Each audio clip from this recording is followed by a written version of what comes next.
नमस्कार, मी राजेश अरुण 153 तहसील विधानसभेचा मनसेचा उमेदवार। आता मतमोजणी सुरू होती। आतमध्ये आपले सगळे काउंटिंग एजंट सगळे आतमध्ये होते आणि त्यांना असं निदर्शन आलं की त्या मशीनमध्ये घोटाळा आहे। त्याचं कारण एवढा त्यांच्यासमोर मशीन जेव्हा आली त्या मशीनला 3 सील असतात, एका मशीनला एकच सील होतं। त्यांना विचारण्यात आलं एकच सील का, तर त्या निवडणूक निर्णय अधिकाऱ्यावर हा एकच असू शकतं। त्यामुळे एक गोष्ट झाली, प्रत्येक मशीनचा जो चार्जिंग असते तर काही मशीनचं चार्जिंग 99%, काही मशीनचं चार्जिंग 70%, काहीचं 60%। अहो एवढं 2-2 दिवस मशीनला चार्जिंग 99% कसं असू शकतं? संशयास्पद गोष्ट आहे। सगळ्यात मोठी गोष्ट, मी जिथे राहतो माझं घर, माझ्या घरात 4 मतं, माझी आई, माझी मुलगी, माझी पत्नी आणि मी, तिथे आम्हाला काही 2च मतं। म्हणजे माझ्या आईने किंवा माझ्या पत्नीने किंवा माझ्या मुलीने मला मतदानच केलं नाही, की मी स्वतःला मतदानच केलं नाही। हे अशा प्रकारचा सगळं आतमध्ये घोळ आहे। गेले अनेक वर्ष आम्ही राजकारण काम करतोय। या मतदारसंघामध्ये प्रत्येक माणूस सांगतोय की आम्हाला बदल हवा आहे। आम्ही जो विद्यमान आमदारांना कंटाळलोय, ते आम्हाला नको आहे, आम्हाला बदल करायचा आहे। पण मतदान गेलं कुठे? प्रत्येक यादीमध्ये 2-2, 3-3, 9-9, 10 मतं फक्त, आणि आमचे कार्यकर्ते त्यांची घातली मतं नाही मिळाली, असा घोळ आहे। मी ज्या काउंटिंगमध्ये ते भटलेले एजंट होते त्यांना मी सांगतो की आपण आपलं मत मांडा। इलेक्शन्स बंद करून टाका। अतिशय संताप आलेले, बंद करा इलेक्शन्स। दरवर्षी हे होणार असेल ना तर अजिबात गरज नाही।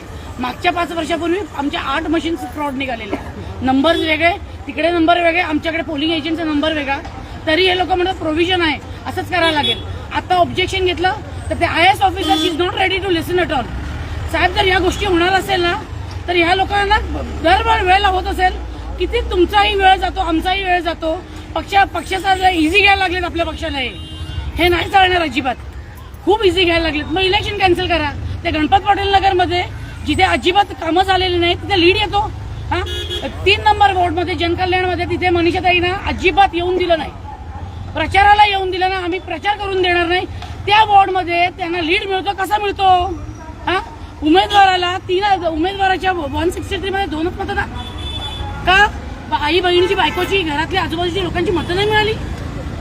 30 वर्ष राजकारणात म्हणजे एका वर्षाला 1 मत, हेच केलंय। हेच होणार असेल तर कशाला इलेक्शन करताय? आमचे टॅक्सचे पैसे घालवायचे, आम्हाला धड रस्ते द्यायचे नाही, काही द्यायचं नाही। ते हिशोब इलेक्शनचे एक्सपेंडिचर कार्यालयात त्यांचे कन्सेप्ट क्लिअर नाहीत अजिबात। आज एक रूल लावतात, दुसरा रूल लावतात। यांचं इलेक्शन कमिशन प्रॉपर ट्रेनिंग नाही आहे ना अजिबात। पोलिसांचा गैरवापर करतात हे लोक। IAS ऑफिसर खूप डॉमिनेटिंग आहे आणि I don't think she should be on the table. तिने रिझाईन केलं पाहिजे। अजूनपर्यंत असं नाही झालेलं, कधी कुठल्या ऑफिसरला कोणी असं बोललेलं आहे, पण मी ॲज अ पब्लिक म्हणते ती IAS officer she should resign. मला नाही माहिती, ती जर एवढ्या मोठ्या पोस्टवर आहे ना तर शी शुड मेंटेन अ डिग्निटी। नाही करत तिथे। स्पष्ट मत आहे, या सगळ्याच्यामध्ये घोळ झालाय। मनसेला मतदान स्वतः माझ्या घरी आमची 4 मतं इकडे बघा, जनकल्याणमध्ये 10 पैकी फक्त 2च मतदान होईल। असं या सगळ्या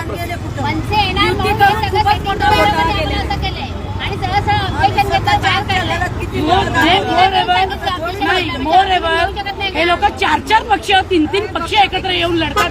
अरे हिम्मत असेल तर आमची एकट्याने लढा ना, मग दाखवतो तुम्हाला आमची काय ताकद आहे ती। आम्ही जर ठरवलं ना तर इथून कुणाला बाहेर जाऊन देणार नाही, अख्खी ताकद लावू मनसेची आम्ही। शांत साहेब आहेत ना, शांत, त्याच्यामुळे आम्ही शांत।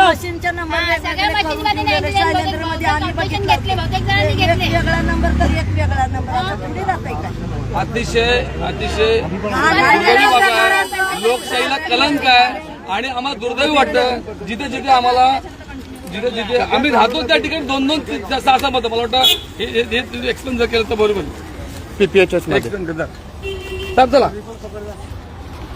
एक्सप्लेन करे। असं थोडी होते एकाच्या घरात 10-20 मतदानाची कुठे गेले? PPHS शाळा आहे तिथे आमचं महाराष्ट्र नवनिर्माण सेनाचे कार्यालय, तिथे फक्त 5 मतं लोक स्वतः बोलले यावर्षी की आम्ही मनसेला दिलेलं मतं, पण तिथे फक्त 5च करून आम्हाला सांगलं सगळं। जनकल्याण नगरमध्ये मनीषा चौधरीला काय कॅम्पेन करायला नाही दिले, तिथे फक्त लीड कसं काय येतात त्यांचं?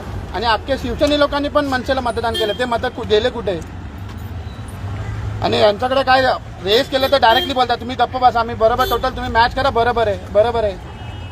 हे कुठेतरी आम्हाला जस्टिस पाहिजे. हे असं होत असेल तर काही यूज नाहीये. एक मिनिट. माझं ना आव्हान आहे, सोशल मीडियामध्ये खूप पॉवर आहे. जेवढी पॉवर आज प्रेसमध्ये, प्रिंट मीडियामध्ये, इलेक्ट्रॉनिक मीडियामध्ये पण नाही, ती पॉवर सोशल मीडियामध्ये. Let the people know what is going on here, what is going on with the democracy of India. Let the people know now. Okay. एजंटला कसं माहिती की आम्हाला एवढेच मिळणार आहेत करून, म्हणजे सेटिंग होतं कोणाला माहिती की आम्हाला एवढे मिळणार. आम्हाला एवढी मतं मिळणार आहेत करून. आधीपासून सेकंड राऊंडला त्यांनी सांगितलं 6,000 लीड पुढे, 10,000 लीडने पुढे. कसं काय लीड पुढे त्यांना, लीड त्यांची कशी काय पुढे? आणि स्वतःहून पण आम्हाला 450 मिळणार, आम्हाला 300 मिळणार, आम्हाला 200. त्यांना भाजपचे एजंट स्वतःच सांगतात की लीड पुढे, 10,000 लीड पुढे. कसं काय? आम्ही काय काय मेहनत केलं, किती किती अतिशय दुर्दैवी लोकशाहीला कलंक आहे. त्यामुळे आम्ही सगळ्यांनी अकाउंट केलेलं आहे. तर मी स्वतःच सांगितलं की तिथे बसून का उपयोग नाही, आम्हाला जेलमध्ये टाकण्याची भाषा करतात. त्यापेक्षा म्हटलं आपण बाहेर पडूया. आणि जे घडलंय सगळं ते चुकीचं आहे, लोकशाहीला कलंक आहे. त्यामुळे आम्ही या फेसबुकच्या माध्यमातून पुढे आलो. त्याचं कारण की लोकांना कळू द्या की नेमकं काय घडते आतमध्ये ते. त्यामुळे नमस्कार, जय हिंद, जय महाराष्ट्र.